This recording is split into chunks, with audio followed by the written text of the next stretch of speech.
Very good morning. Weekly market update बघूयात आपण. U S D I N आरचं chart आहे. तीन चार्ट आहे आपल्यासमोर, मंथली, वीकली आणि डेली.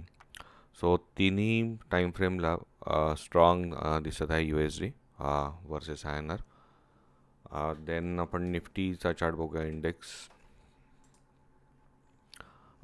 निफ्टीमध्ये मागच्या वीकमध्ये आणि त्याच्या प्रिव्हियस वीकमध्ये रॅली आली, एक चांगला 1000 पॉईंटची मुवमेंट मिळाली फ्रॉम बॉटम साधारण, आणि आता फ्लॅट आहे. सो नेक्स्ट वीक तरी खूप स्ट्रॉंग ट्रेड काही अजून दिसत नाही आहे निफ्टी आणि बँक निफ्टी दोन्ही चार्टमध्ये.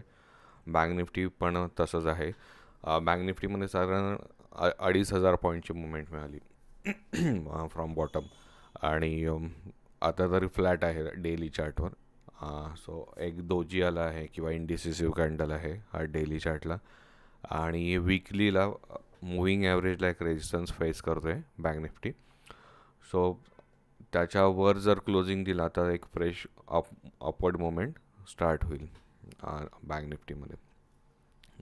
सेक्टर वाईज जर आपण बघितलं तर फार्मा सेक्टर एक स्ट्रॉंग होता लास्ट काही 3-4 वीकपासनं, आणि आता तो वीकली चार्टवर 20 मुव्हिंग ॲव्हरेजच्या जवळपास येतो आहे. तिथे मे बी एक रेजिस्टन्स फेस करू शकेल.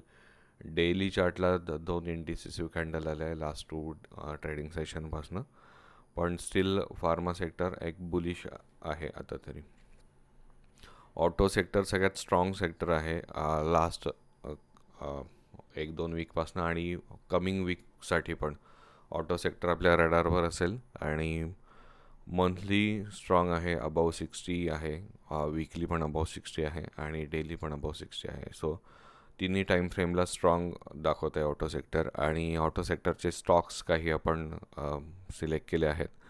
सो ते स्टॉक्स, काही स्टॉक्समध्ये पोझिशन ज्या आहेत त्या कंटिन्यू आहेत अजून, आणि काही आपण फ्रेश पोझिशन घेणार आहोत चार्ट वाईज किंवा ऑटो सेक्टरमधले ते स्टॉक्स पण आपण बघणार आहोत. कॅनडा बँक, याचा ट्रेड एक इनिशिएट झाला होता डेली अबोव 60ला काही 2 वीक्स ॲगो, आणि तो एक्झिट केला आपण, कारण दोन दोजी आले होते इथे डेली चार्टला. दोन दोजी नंतर त्याला फॉलो थ्रू मिळाला आहे डाऊन साईडला, सो तेव्हा आपण तो एक्झिट केला आहे.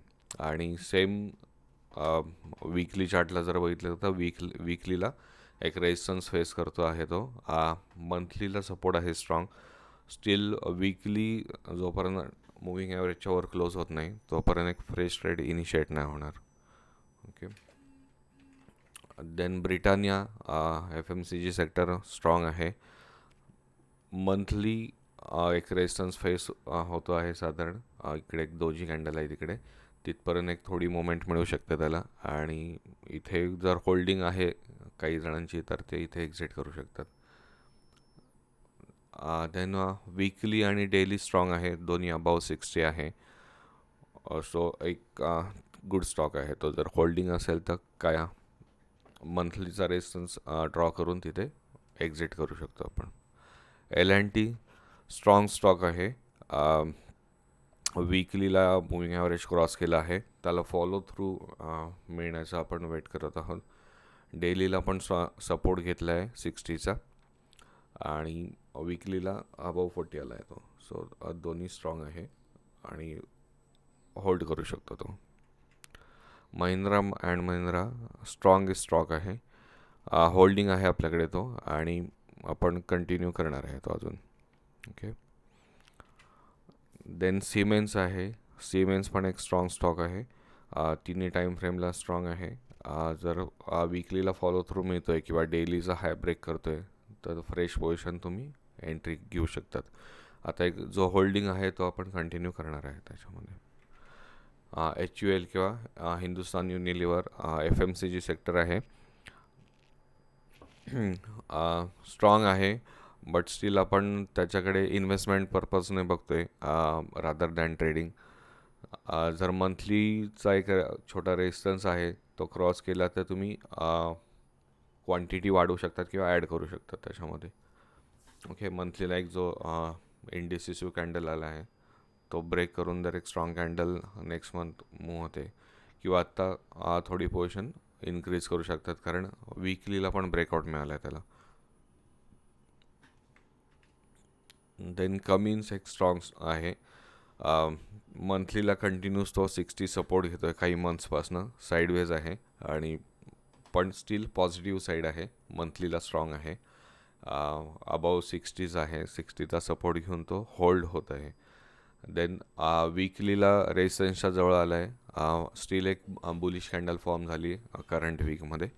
आणि डेलीला जर आपण बघितलं तर 60चा सपोर्ट घेऊन एक स्ट्रॉंग बुलिश कॅन्डल आली आहे. याला कंटिन्युएशन मिळालं तर कमिन्स पण एक री घेऊ शकतो आपण. अशोक लेलँडचा ट्रेड कधीपासून चालू आहे आपला, अबाव 60. आपण एक्झिट केल्यानंतर तो इकडे पण परत री येऊ शकते त्याच्यामध्ये, कारण जेव्हा डेलीला अबाव 60 क्रॉस करेल तेव्हा री घेऊ शकतो आपण त्याच्यात. मंथली आणि वीकली स्ट्रॉंग आहे, अबाव 60 क्रॉस करून क्लोज झालेत ते. आयशर मोटर स्ट्रॉंग स्टॉक आहे. तिन्ही टाईम फ्रेमला ब्रेकआउट मिळतो आहे, त्याला फ्रेश ब्रेकआउट आहे. होल्डिंग ज्यांच्याकडे आहे त्यांनी होल्ड ठेवा, ज्यांच्याकडे नाही त्यांनी फॉलो थ्रू मिळाल्यावर एंट्री घेऊ शकतो आपण. Then TVS motor strongest stock आहे, होल्ड आहे आपल्याकडे आणि री पण त्याच्यात येऊ शकते.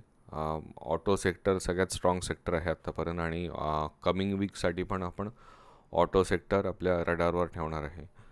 देन मारुती फ्रेश ब्रेकआउट मिळाला आहे.